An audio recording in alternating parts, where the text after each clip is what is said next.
Right breaking news చూస్తున్నాం. సీట్లు కేటాయింపులపై గత నెల రోజులుగా టీ కాంగ్రెస్ సమావేశాలు నిర్వహిస్తోంది. వచ్చిన అర్జీల్లో ఎవరికి టికెట్ కన్ఫర్మ్ చేయాలనే దానిపై నేతలు చర్చలు జరుపుతున్నారు. పార్టీలో ఇప్పటికే అన్ని వర్గాల నుంచి అసెంబ్లీ బరిలో నిలిచేందుకు 1000కి పైగా దరఖాస్తులు రాగా వచ్చిన దరఖాస్తుల్లో ఎవరు ఎమ్మెల్యే టికెట్కు అర్హులు అనే కోణంలో నేతలు కసరత్తులు చేస్తున్నారు. ఇక పార్టీలో బీసీ నేతలు కనీసం 34 సీట్లు కేటాయించాలని ఓవైపు డిమాండ్ చేస్తున్నారు. సీట్ల కేటాయింపు హస్తం పార్టీలో మరింత రసవత్తరంగా మారింది.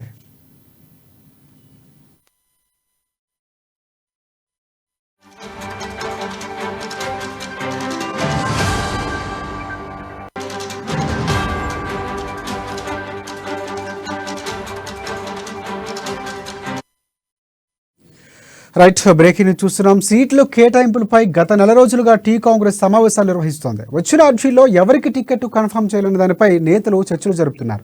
పార్టీలో ఇప్పటికే అన్ని వర్గాల నుంచి అసెంబ్లీ బరిలో నిలిచేందుకు 1000కి పైగా దరఖాస్తులు రాగా వచ్చిన దరఖాస్తుల్లో ఎవరు ఎమ్మెల్యే టికెట్కు అర్హులు అనే కోణంలో నేతలు కసరత్తులు చేస్తున్నారు. ఇక పార్టీలో బీసీ నేతలకు కనీసం 34 సీట్లు కేటాయించాలని ఓవైపు డిమాండ్ చేస్తూ ఉన్నారు. సీట్ల కేటాయింపు హస్తం పార్టీలో మరింత రసవత్తరంగా మారింది. ఇక దీనిపై మరిన్ని అప్డేట్స్ అందించేందుకు మా ప్రతినిధి హరీష్ ఫోన్ లైన్ లో సిద్ధంగా ఉన్నారు. ఎస్ హరీష్, చెప్పండి.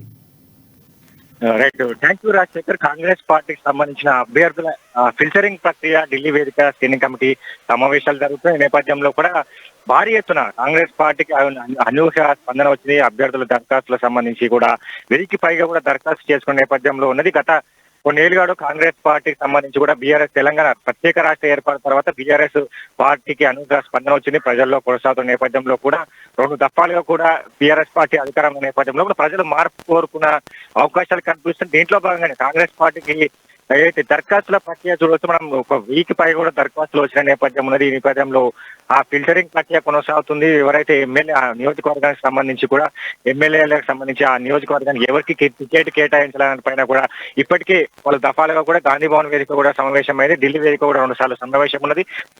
రేపు అంటే 26వ తేదీన కూడా స్క్రీనింగ్ కమిటీ సమావేశం ఉన్న నేపథ్యంలో కూడా అభ్యర్థులకు సంబంధించి ప్రక్రియ కొనసాగుతుంది. ఖచ్చితంగా గెలుపు గుర్రాల వైపు కాంగ్రెస్ పార్టీ చూస్తుంది. ఖచ్చితంగా అధికార లక్ష్యంగా వెళ్తున్న కాంగ్రెస్ పార్టీకి ప్రతి అంశంలో కూడా వ్యూహాత్మకంగా వెళుతుంది. ఇక్కడ మేనిఫెస్టో కావచ్చు, 6 గ్యారంటీస్ హామీ కావచ్చు, బహిరంగ సభలు కావచ్చు, అన్ని అంశాల్లో కూడా ఖచ్చితంగా ప్రజల మెప్పు పొందేందుకు కాంగ్రెస్ పార్టీ చూస్తున్న నేపథ్యంలో కూడా అభ్యర్థులకు సంబంధించి గెలుపు గుర్రాలకే టికెట్లు ఇవ్వాలి, ఖచ్చితంగా కాంగ్రెస్ పార్టీ రాష్ట్రంలో అధికారంలోకి రావాలి అనే దిశగా కూడా అడుగులు వేస్తున్న నేపథ్యంలో కూడా అభ్యర్థుల ఎంపిక అనేదానికి వ్యూహాత్మకంగా ఉన్నది.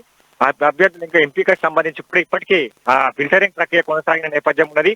ఒక సింగిల్ నేమ్ తో 35 స్థానాలకు సంబంధించి సింగిల్ నేమ్ తో ఉన్న అభ్యర్థుల సంబంధించి నివేదిక సిద్ధంగా ఉన్నది. మిగతా అభ్యర్థులకు సంబంధించి కూడా ఫిల్టరింగ్ ప్రక్రియ కొనసాగుతున్న నేపథ్యం ఉన్నది. బీఆర్ఎస్ నుంచి కావచ్చు, బీజేపీ నుంచి కావచ్చు, ఇక్కడ సిట్టింగ్ ఎమ్మెల్యేలు ఉన్నారు, వాళ్ళంతా వస్తున్నారు.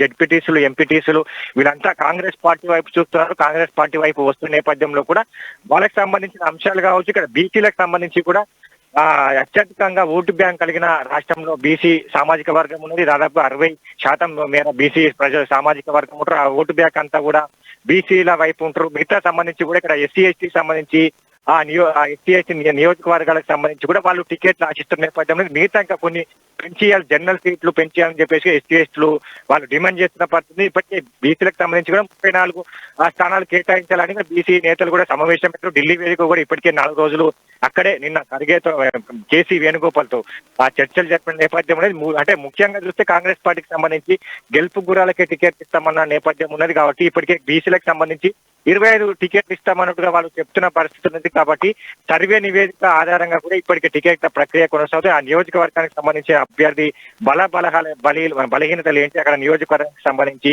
ఆ అభ్యర్థికి గెలిచే అవకాశాలు ఎంత మేరకు ఉన్న దానిపైన కూడా కాంగ్రెస్ వ్యూహకర్త సునీల్ కనుగోలు సర్వే రిపోర్ట్లు పరిశీలించడం జరిగిన నేపథ్యంలో పలు అంశాలపైన కూడా ఈ రిపోర్ట్ల ఆధారంగానే అభ్యర్థులకు టికెట్ ఇచ్చే అవకాశం ఉన్నది.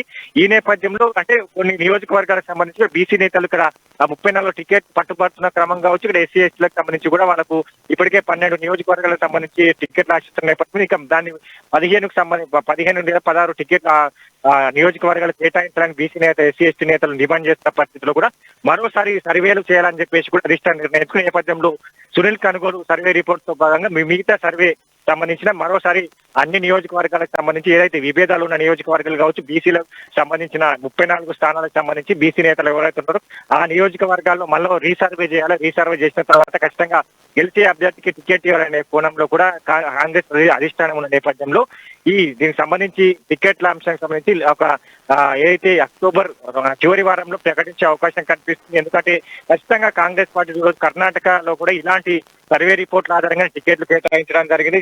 సర్వే రిపోర్ట్ నివేదికలు చూసుకుని అక్కడ టికెట్ కేటాయించిన నేపథ్యంలో అధికారంలోకి వచ్చిన నేపథ్యంలో అదే స్ట్రాటజీని ఇక్కడ తెలంగాణలో ఇంప్లిమెంట్ చేస్తున్న నేపథ్యంలో కూడా అభ్యర్థులకు సంబంధించి కూడా తొందరపాటు నిర్ణయాలతో కూడా ఖచ్చితంగా కాంగ్రెస్ పార్టీకి నష్టం చేయకూడదు అవకాశం ఉన్న నేపథ్యంలో ఖచ్చితంగా అధికారంలోకి రావాలనే దిశగా అడుగులు వేసిన నేపథ్యంలో అభ్యర్థుల ఎంపిక అనేది కీలకం. ఈ కీలక సంబంధించిన ఘట్టాన్ని కాంగ్రెస్ పార్టీ ఆచితూచి అడుగులు వేసిన నేపథ్యం అనేది దీంట్లో అభ్యర్థుల ఎంపిక ప్రక్రియకు సంబంధించి కూడా ఖచ్చితంగా 100% అభ్యర్థి ఎంపిక సర్వే రిపోర్ట్ ఆధారంగానే అక్కడ గెలిచే అభ్యర్థికి టికెట్ ఉంటున్న నేపథ్యంలో కూడా ఖచ్చితంగా ఈ కోణంలో ఆలోచిస్తున్న నేపథ్యంలో టికెట్ల అంశంలో ప్రకటించే మొదటి జాబితాకు సంబంధించి కూడా అక్టోబర్ చివరి వారంలో 14 తర్వాత ఉండే అవకాశం అయితే కనిపిస్తున్నారు.